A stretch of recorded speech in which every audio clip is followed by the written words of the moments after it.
Welcome back, y'all, to Women Like Us. I'm Tima, and I'm here to talk to you about part 2 of to be emotional or not to be emotional. So here we're just going to really dig a little bit deeper into what we were discussing, what Sharissa and I were discussing on Wednesday. So I know the video ended very abruptly, and that was on purpose because we right now, as we are a new channel, we're still trying to figure out if you guys want to have the full videos or if you guys would just prefer the half ones.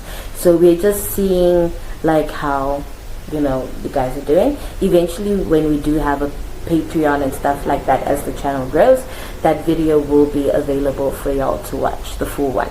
But anyway, part 2 is just with me and we're going to talk a little bit about when to know you're being too emotional, how to work through your emotions, and how to communicate your feelings. Now, before I get into this, let me just preface that I am not a psychologist, I am not a therapist or a marriage counselor or a life coach. I'm making these points in my solutions, which I'm coming to, is just basically based on the little bit of research that I've done on the matter, as well as my personal life experiences. Okay, so let's just really talk about this. Let's take a minute and talk about this. In part 1, we were basically using like a case study, a story which was on Celebrity's page. Shout out to Celebrity, thank you so much.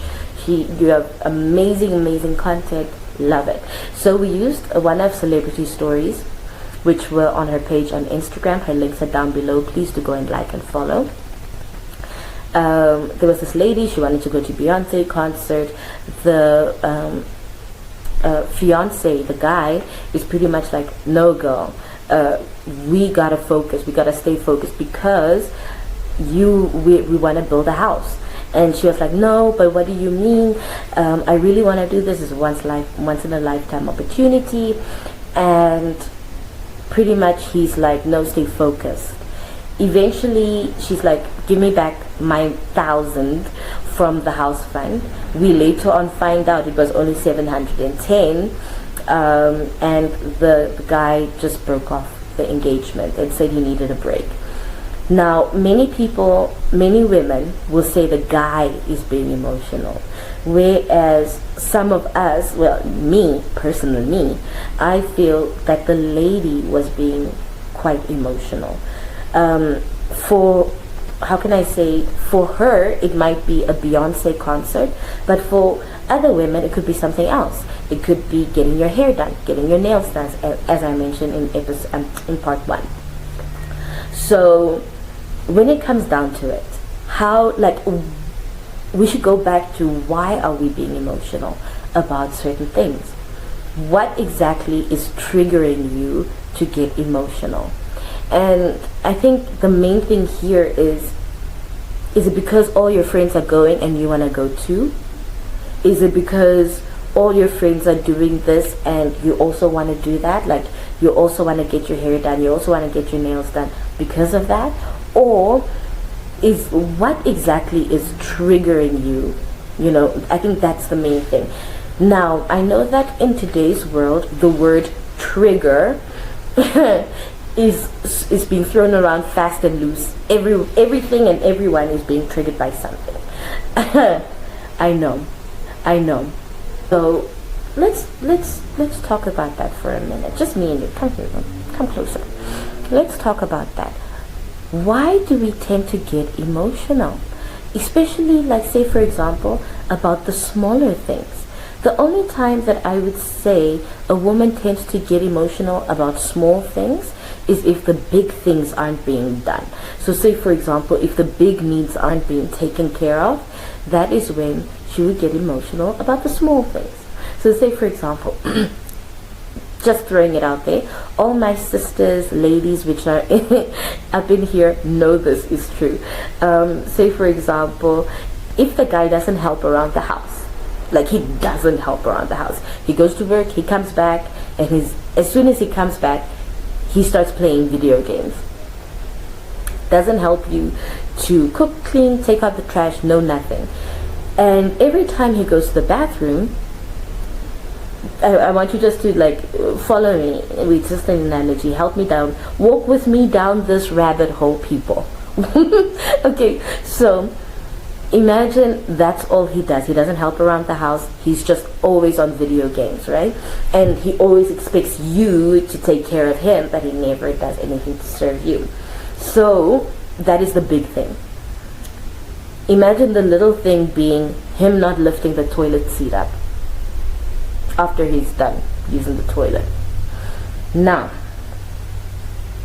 many guys can maybe say, they can say to themselves, yes, my girl has definitely had moments where she just lost it about the toilet seat.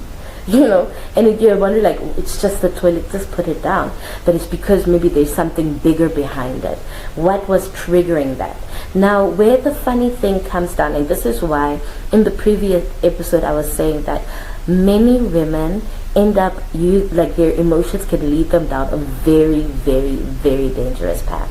Is because this man, from the little bit of information that we have received, this man said she wanted to get engaged, he proposed. She wanted a house, he got the house. So he's been doing whatever she wanted.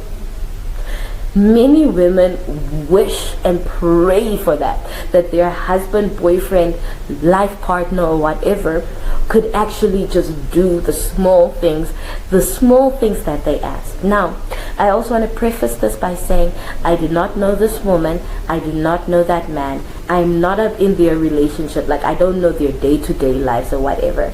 I'm just using this small little bit of information that we've got to explain to you further how when we have irrational and unjustifiable emotions, emotional actions, it can lead us down a very, very dangerous path.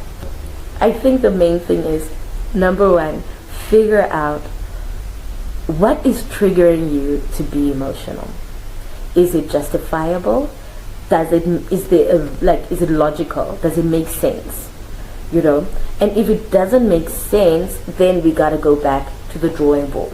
Okay, the whole story ends up really well. The guy and the lady were able to have a talk, and she admitted to having listened to her friends and also said she was being stubborn, so he ended up paying for her to go to the Beyonce concert, just out there for the people who were going to be upset with the man. Shame. Alright, so I think the main thing which I want to say is like how to identify when you are being too emotional is, what are you being triggered? Why are you being triggered?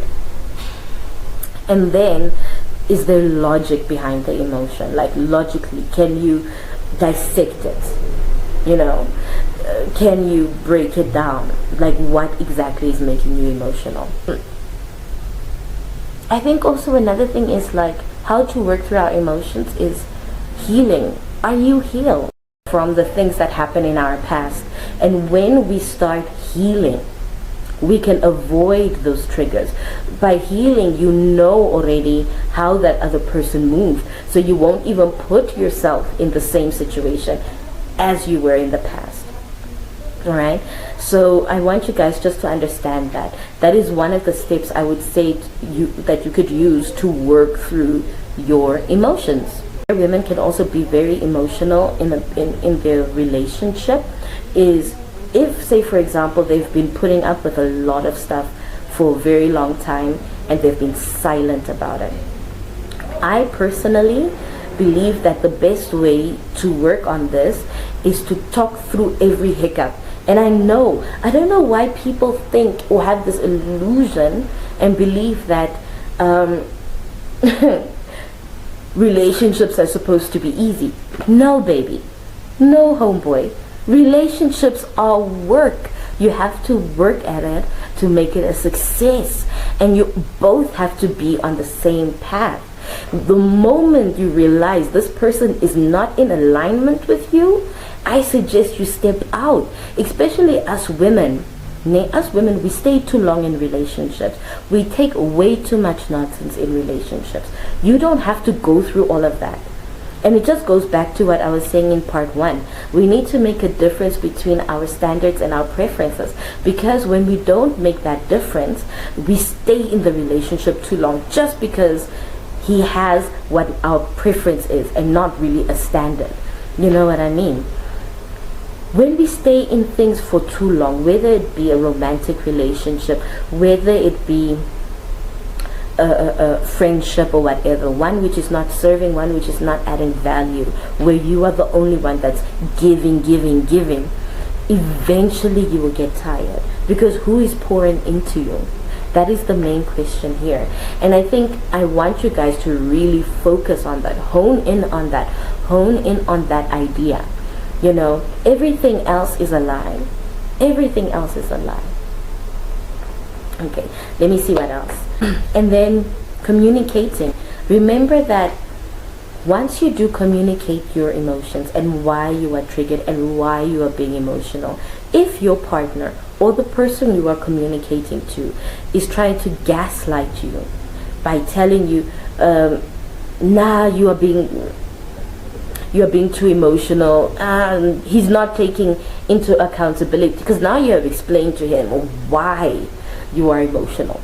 Like, say for example, let's just I gave you an analogy of the man who does nothing in the house, and I told you about, broke it down to you how she can ask him.